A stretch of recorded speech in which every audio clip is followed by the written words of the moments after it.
Most of my clients want to understand why their ex is silent. Why are they not reaching out? Why are they not responding to text messages? Why are they not responding to calls or to a letter? And in this video, I wanted to really explore that with you. Why your significant other is not as responsive as you want them to be. My name is Coach Adrian. I am a relationship coach who has coached thousands of people all over the world in this process of trying to rebuild a healthy relationship with an ex. And really, we do these videos to help you leverage our experience and at the same time apply some of the practical tools that we give to clients that book one-on-one coaching sessions with us. When an ex is silent or when an ex is not as responsive as you want them to be, it's usually for one of two reasons. Either because you have been a little bit too aggressive in your pursuit, overwhelming, and you are not giving them the space and the time that they need. You're not respecting certain boundaries. Or it's because they feel like it is the only way to protect themselves and to send you a message that they are serious about the breakup.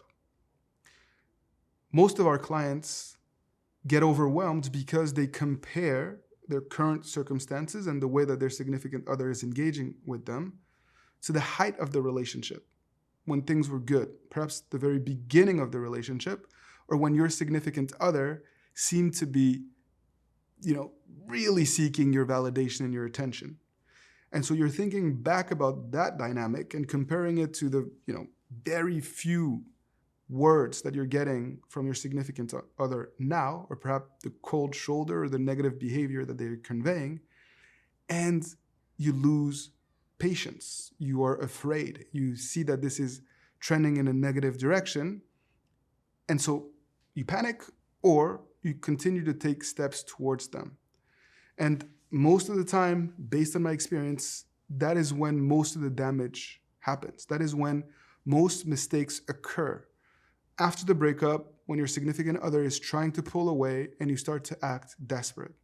So those mistakes can look like calling them multiple times, texting them incessantly, showing up at their doorstep, grandiose gestures, love letters, gifts, or making promises by basically conveying to them that you are now the person that they always needed you to be. And that is a big mistake because, again, you are putting them on a pedestal, and as a result, it is very difficult for them to start to really value what you bring to the table because you're a shell of yourself. And so when your significant other is silent, usually the appropriate step is to take a step back and to really try to think carefully in terms of quality of outreach versus the quantity of outreach as to what you're trying to convey to them. We don't want to communicate with them in a way that makes them feel like you're doing it for yourself, out of selfishness, out of desperation, even what you may perceive as love. Because they're in a different place. They're in a different mindset right now. They're not trying to think about a future together, and they're not trying to just appease you. They're thinking about what their needs are to be happy, to be in a better place, to be able to, project themselves in a future that is more aligned with their aspirations. And when your significant other is silent, it does not mean that you've lost them forever. It does not mean that they don't love you as well anymore, because a lot of times it is a protective mechanism. They care, they even have strong feelings for you, but they don't think that you can make them happy, and they probably don't trust that you're going to respect their boundaries.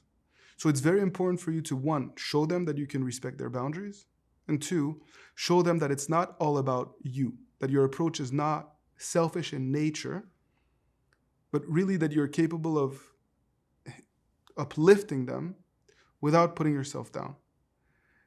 That you are comfortable in your own skin and that you can thrive and progress without them. So at some point, once you have been able to detach and once you have reached a certain level of confidence, it is of course possible and necessary even sometimes to reach out to them. The way that you do reach out to them, the timing, as well as the approach is very, very important. It is critical. It can enable you to really take a step forward in rebuilding an organic connection with them, showing them that you guys can interact without drama, conflict, and negativity while piquing their curiosity. Or it can lead to a massive step back with your significant other, your ex, thinking or realizing that you desperately are seeking their attention and their validation and their love, and that you need them to be happy.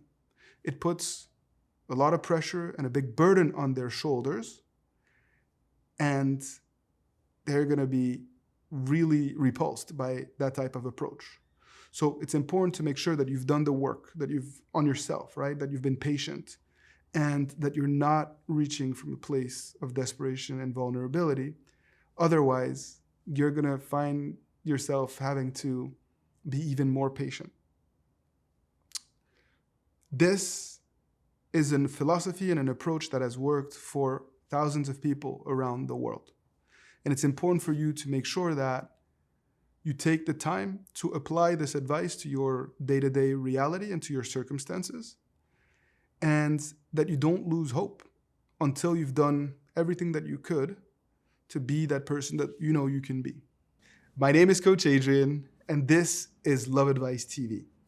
If you'd like us to work together to help you put certain steps in place to help reconnect organically with your significant other, don't hesitate to book a coaching session with me.